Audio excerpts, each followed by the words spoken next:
एक बार शांति से सोचो, मेरी कोई गलती नहीं है। उस सावित्री ने जानबूझ के ये सब किया है ताकि मैं और मेरा बेटा बदनाम हो जाए, तभी तो उसने जानबूझ के सब ऐलान किया ना सबके सामने। पुत्र जी आप प्लीज इस तरह नाराज होकर मत जाओ। वो बुड्ढी तो यही चाहती है ना कि आप यहाँ से चले जाओ। देखो मैं कह रही हूँ, मैं आपके हाथ जोड़ी हूँ, मैं आपसे माफी मांग रही हूँ। आप मुझे जो सजा दोगे मैं मांग लूंगी, लेकिन प्लीज रवि से कुछ मत कहना, उसको कुछ नहीं पता है।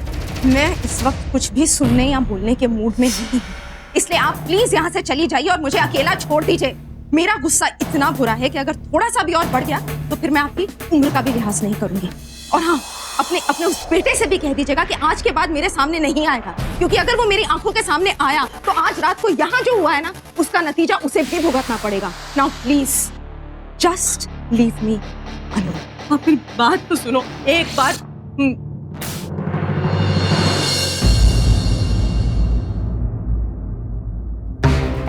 सावित्री की ये मजाल, मेरी पंक्ति बहुत बिगाड़ी उसने। छड़ना नहीं है मैं तेनू सावित्री, नहीं छड़ना। दादी को ऐसा नहीं करना चाहिए था, और इतनी बड़ी बात बोलने से पहले कम से कम एक बार रवि से पूछ तो लिया होता उन्होंने। मुझे तो इस बात का डर है कि कहीं निवेदिता जी रवि को नौकरी से ना निकाल दे। मुझे पता है उसके लिए नौकरी क्या मायने रखती है, और वैसे भी मैंने सुना है निवेदिता जी बहुत गुस्से वाली हैं, अपने वर्कर से बहुत रुडली बात करती हैं। अगर रवि की नौकरी चली गई तो बहुत प्रॉब्लम हो जाएगी।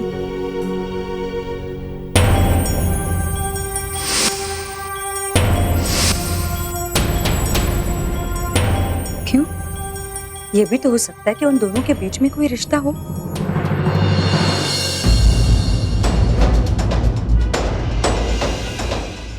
नहीं, ये नहीं हो सकता। अगर ऐसा कुछ होता तो रवि मुझे तो जरूर बताता। नहीं, ये सब दादी ने इसलिए किया है ताकि वो मंजू आंटी से अपनी पुरानी दुश्मनी निकाल सके। मुझे पूरा यकीन है।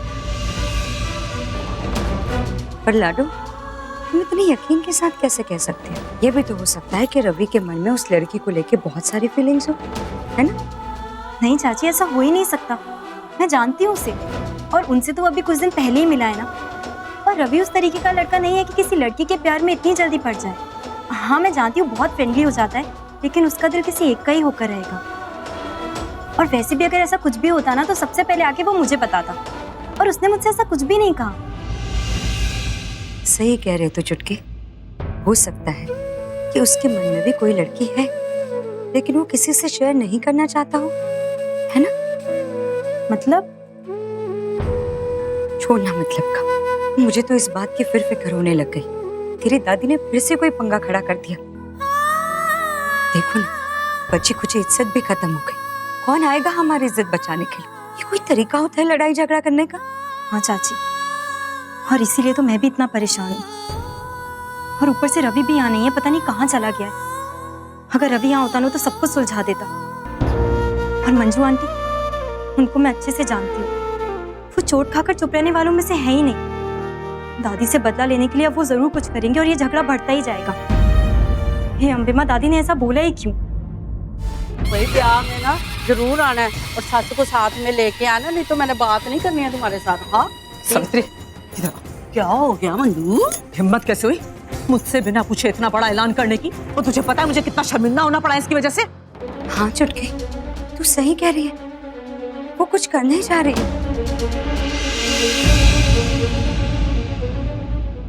वो बात ये है मंजू कि अपने कर्मों की, अपने पापों की ना सजा सबको भुगतनी पड़ती है, और इसी जन्म में तू भी भुगत रही है। मैंने तो तुझे बड़ा समझाया था कि मेरे से पंगा ना ले, तू तो हर बार अपनी हद से बढ़ जाती थी है? और आज जो तेरी ये खच हुई है ना, तो तू इसी के लायक थी। तू होती कौन है ये फैसला करने वाली कि मैं किस लायक हूँ और किस लायक नहीं? वो मैं जानती हूँ, तूने ये जानबूझ के किया है। तेरे कलेजे पे ना सांप लौट रहा है। और मेरे बेटे को इतनी अच्छी लड़की मिली है, इतनी अमीर ना, तो उसे बर्दाश्त नहीं हो रहा, इसलिए तू ये रिश्ता तोड़ने की कोशिश कर रही है, हमारी खुशियों को मिट्टी में मिलाने की कोशिश कर रही है। तेरे मन में जो आता है ना तू बोल, जो बकवास करनी है कर, क्योंकि मेरे को फर्क नहीं पड़ता। क्योंकि तेरे बेटे ने मेरी पोती की मेहंदी में जो किया था ना, उसकी सजा तो उसे मिलनी थी, और मुझे बड़ी खुशी है कि उसे इस तरह सजा मिली। अब ना तो उस लड़की के सपने देखने बंद कर दे। क्योंकि तेरे बेटे की जिंदगी में ना वो लड़की रहनी है, ना उस लड़की की दी हुई नौकरी। तेरे बेटे की नौकरी तो जानी जानी है, उन्हें भी सड़क पे आ जाना है। दाने दाने को मोहताज होगी ना, तब तेरी ये अकड़ टूटेगी। भाई आज जाके कहीं मेरे कलेजे को ठंड पड़ी है। तेरे कलेजे की ठंडक को तू देख, मैं कैसे जलती आग में बदलती हूँ। और सड़क पे आने लायक तू है और मैं तुझे सड़क पे लाके रहूंगी। तूने मेरी इज्जत उतारी है ना, अब तू देख। मंजू ग्रेवाल नाम है मेरा, बताती हूँ तेरे को मैं। अरे खड़े खड़े क्या देख रहे हो जी? नौटंकी की बंदरी है, जितना नाचना था नाच लिया। अब जाओ जी खाना खाओ, और वो भी मुफ्त का। अरे मेरे बेटे ने ये पूरी सजावट की है, एक फुट्टी कौड़ी नहीं दी इन लोगों ने। अरे भूखे नंगे लोगों का जश्न है। एमएलए के घर में रिश्ता तो किया है, लेकिन है भूखे नंगे लोग। भिखारी खानदान के क्या खड़े खड़े देख रहे हो? जाओ जी, चुप कर। हम जानते नहीं है क्यों तूने रिश्ता किया है। अरे कोई पैसे लेने होंगे जी साके से इसको, वरना ये और ऐसे रिश्ता करे। अरे इससे तो अच्छा है तू कोई मंदिर के सामने बैठ जा, चोली फैला ले, लोग पैसे डालेंगे, तेरी कुछ कमाई हो जाएगी। जा जा दिया तेरे को भीख में। भिखारी किसको बोल रही है? खुद होगी भीख मंगी कहीं की। तुझे बोले करेगी, क्या करेगी कर ले। बताओ तेरे को मैं क्या करूंगी? बाल पकड़ के हाथ में पकड़ा दूंगी। चिंदी चोर, और निवेदिता को अब मैं अपनी बहू बना कर रहूंगी। सामने तो रोक ले। जा जा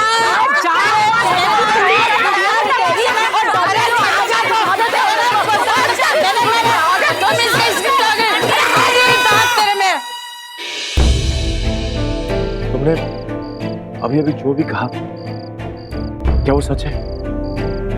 क्या तुम साकेत की बच्चे की? मुझे जाना है।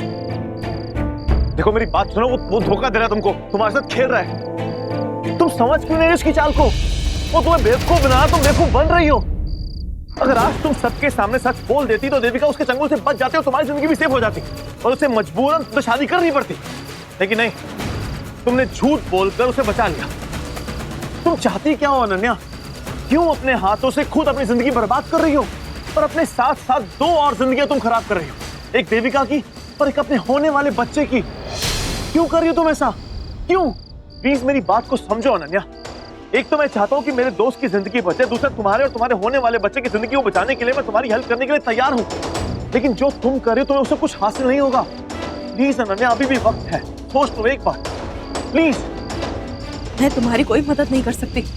मैं एक और दिन साकिब के खिलाफ नहीं जा सकती। उसने मुझे प्रॉमिस किया, मैं उसे ये एक मौका देना चाहती हूँ। कैसे समझाऊं मैं इस लड़की को? अनन्या मेरी बात को समझो। साकेत तुम्हें धोखा दे रहा है, वो झूठ बोल रहा है। साकेत ने जो भी वादा किया है वो इसलिए क्योंकि वो नहीं चाहता था कि संगीत में कोई भी दिक्कत आए, कोई भी परेशानी आए। वो ये शादी कभी नहीं तोड़ेगा। लेकिन हाँ, मैं ये शादी कैंसिल करवा सकता हूँ अगर तुम मेरा साथ दो। जैसा मैं कहूंगा तुम अगर वैसा करोगी तो मैं तुम्हारी हेल्प करूंगा। मैं कसम खाता हूँ कि मैं शादी तोड़वा दूंगा। प्लीज मेरी हेल्प करो, प्लीज मेरा यकीन करो। सॉरी, मैं चाहकर भी तुम्हारी मदद नहीं कर सकती। साकेत ने मुझे खुद प्रॉमिस किया है कि वो ये शादी रोक देगा, और उस पर यकीन ना करके अगर कुछ करने भी जाऊं तो वो मुझसे नाराज हो जाएगा, और फिर ये शादी टूट भी गई तब भी वो मेरे साथ नहीं रहेगा। फिर मेरे होने वाले बच्चे को कौन उसके बाप का नाम देगा? मैं इतना बड़ा रिस्क नहीं ले सकती। रिस्क तुम अब भी उठा रही हो उसकी बात पर यकीन करके। मेरे पास एक यही उम्मीद है, तुम समझते क्यों नहीं? हो सकता है ना उसका वादा सच्चा हो। मुझे उसके वादे का मान रखना है। उसने मुझे प्रॉमिस किया है वो कल हल्दी की रस्म रोक देगा। मैं तब तक इंतजार करना चाहती हूँ। कल तक बहुत देर हो जाएगी। तुम जानते नहीं साकेत कितना बड़ा कमीना आदमी है। इस वक्त वो तुम्हें अपने और देविका के बीच से हटाने के लिए कुछ ना कुछ प्लानिंग कर रहा होगा, कुछ ना कुछ सोच रहा होगा। उसे ऐसा मत करने दो। चलो मेरे साथ सबको सच बताओ कि सच क्या है। I'm sorry, मुझे जाना है। मैं नैना प्लीज मेरी बात को समझो। तुम क्यों नहीं समझ रही? मैंने कहा ना, आज नहीं कल तक रुक जाओ, एक दिन में कुछ नहीं चेंज होने वाला। नैना प्लीज मेरी बात को समझो। प्लीज मेरी बात सुनो नैना, किसी की जिंदगी और मौत का सवाल है।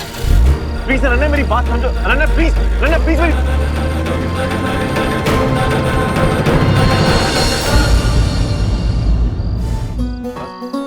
पता नहीं देविका सच क्यों नहीं देख सकती। साकेत से शादी कर रही है ये जानते हुए भी कि साकेत कितना बड़ा कमीना आदमी है। एक तो उसने पहले से किसी की जिंदगी बर्बाद कर दी और अब वो देविका की जिंदगी बर्बाद करना चाहता है। और देविका का परिवार वो उस पर आंख मूंद कर विश्वास करता है। और देविका भी अपने परिवार की खुशी के लिए अपनी खुद की जिंदगी बर्बाद कर रही है, अपनी बलि चढ़ा रही। क्यों देविका, तुम क्यों कर रही हो ऐसे? यहाँ पर भी नहीं है। पता नहीं ये रवि कहाँ गया। शायद सबके सामने एक बार फिर गलत साबित हो गया, इसीलिए किसी का सामना नहीं करना चाहता होगा, इसीलिए कहीं चला गया है। वैसे अच्छा ही है उसके लिए, क्योंकि सबके सामने उसको ऐसे शर्मिंदा होते देखकर मुझे भी बहुत बुरा लगता है, तकलीफ होती है मुझे। बस अभी तो मैं इतना ही चाहती हूँ कि आज जो कुछ भी हुआ उसका असर उसकी नौकरी पर ना पड़े, क्योंकि मैं जानती हूँ उसके लिए नौकरी क्या मायने रखती है, कितनी मुश्किलों से मिली थी उसको ये नौकरी। एक्चुअली मैं एक काम करती हूँ, निवेदिता जी से जाकर एक बार माफी मांग लेती हूँ। आफ्टर ऑल जो कुछ भी हुआ वो मेरी दादी की वजह से ही हुआ, और साथ ही साथ उनसे रिक्वेस्ट भी करूंगी कि रवि को नौकरी से ना निकाले। हाँ, यही सही होगा। आज संगीत की रस्म तो पूरी होगी, इसके बाद हल्दी, उसके बाद शादी, और उसके बाद देविका हमेशा हमेशा के लिए मेरी हो जाएगी। लेकिन इस अनन्या को और कुछ दिन संभालना होगा। बस एक बार शादी हो जाए, उसके बाद इस अनन्या का चैप्टर ही खत्म कर देता हूं। नहीं, कोई चाहे कुछ करे या ना करे, लेकिन मैं कैसे भूल सकता हूं कि मेरी सबसे अच्छी दोस्त की जिंदगी दांव पर लगी हुई है। अब जब मैं साकेत की करतूत के बारे में जानता हूं तो मैं उस लड़की का इंतजार नहीं कर सकता। मुझे ही कुछ करना होगा और बहुत जल्द करना होगा। मुझे उस लड़की को ढूंढकर साकेत का पर्दाफाश करना ही होगा, और मैं करके रहूंगा। मैं देविका की जिंदगी बर्बाद होते हुए नहीं देख सकता, कभी नहीं।